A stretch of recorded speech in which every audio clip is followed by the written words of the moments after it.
तो सर संत रामपाल जी महाराज जो आपके पूज्य गुरुदेव हैं उनसे नाम उपदेश लेने के बाद आपको क्या लाभ मिला? सबसे पहले नाम उपदेश लेने के बाद मैंने जो मेरा मनुष्य जन्म था वो सुधरा।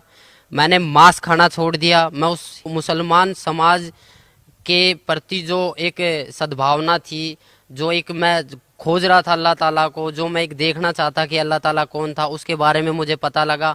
फिर मैंने यहाँ से जितने भी अपने मुसलमान भाई हैं, जितने भी अपने मुल्ला काजी, उनसे पूछा कि भैया ऐसे इस बात है। दुआ सलाम भी करता था, सारे काम करता था। वो दो चार बार मेरी बातें सुनते थे।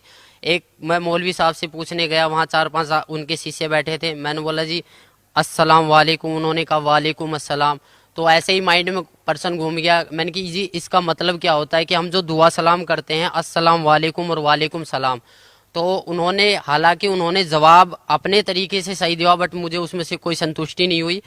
फिर मेरा दूसरा जो क्वेश्चन था, मैंने कि आप एक बात बताइए कि अल्लाह ताला, आप कहते हो कि अल्लाह ताला बेजून है, निराकार है, अल्लाह ताला दिखाई नहीं देता, अल्लाह ताला को पाने की कोई विधि? वो कहते हैं जी जक़ात निकालो। जक़ात का मतलब होता है कि अपना जो पैसा होता है उसको मालिक की राह में कुर्बान कर दो, मालिक की राह में दान कर दो। मैंने बोले जी कैसे दान करते हैं? बोला जी आप एक काम करो, जक़ात का मतलब होता है कि आप चावल में मांस बनवाइए और उसको गरीबों में बंटवाइए।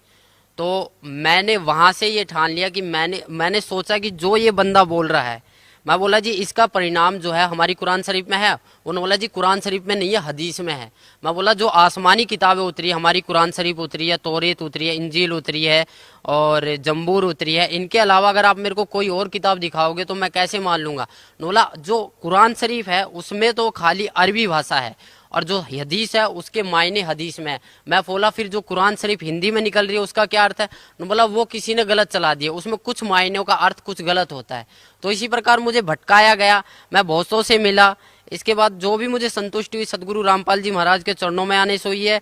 और इसके अलावा किसी भी मुसलमान पंथ या किसी भी मुसलमान प्रवक्ता के पास ऐसा कोई भी मार्ग नहीं है। मैं खुद एक मुसलमान होके आप सभी भाई बहनों को ये बताना चाहता हूँ कि जितना भी मैंने नमाज पढ़े, मुझे पता है नमाज में क्या पढ़े। नियत बांधते हैं उस अल्लाह ताला के बारे में, फिर बोलते हैं सना सुबहानक अल्लाहुम्मा व बिहम्दिका व तबारक अस्मुका।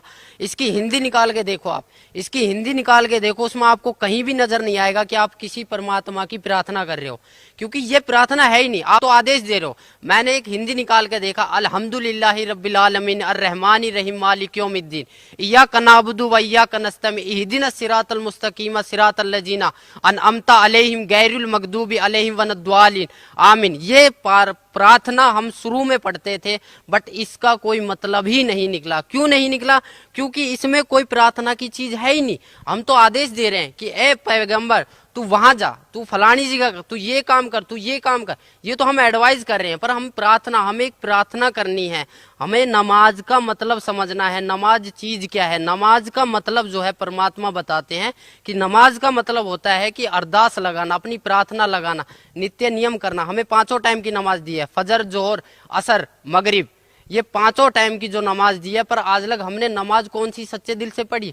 कहीं भी हमें इस फजर की नमाज में जकात अलग हो जाती है, सुन्नत अलग हो जाती है, रकात अलग हो जाती है, कुछ भी अलग हो जाता है, पर परमात्मा तो एक है। हम पैदा होते हैं तब हम हिंदू होते हैं, और जब जो हमारी मुसलमानी कर दी जाती है फिर हम मुसलमान बन जाते हैं। ऐसा क्यों? अगर मालिक मुसलमान ही बनाना था तो वो जो मुसलमानी होती है वो ऊपर से ही क्यों नहीं बना के भेजी? इसका कोई जवाब है? किसी भी मुल्ला जी के पास इसका कोई जवाब नहीं है। ना ही हमारे मोहम्मद साहब ने कभी मांस को छुआ था। मोहम्मद साहब के 1,80,000 शिष्य हो गए थे, ना ही उन्होंने कभी मांस को छुआ और ना ही उन्होंने कभी बोला कि तुम मांस को खाओ। कभी भी किसी ने बोला नहीं है। मेरी सभी मुसलमान भाइयों, पूरे हिंदुस्तान, पूरे वर्ल्ड के मुसलमान भाइयों से प्रार्थना है कि मांस खाना, ये समझ लो हम अपने बेटे की कुर्बानी दे रहे हैं, हम अपने बेटे के मांस को खा रहे। एक मांस दूसरे मांस को खा रहा है, इससे बड़ा राक्षस और होगा कौन?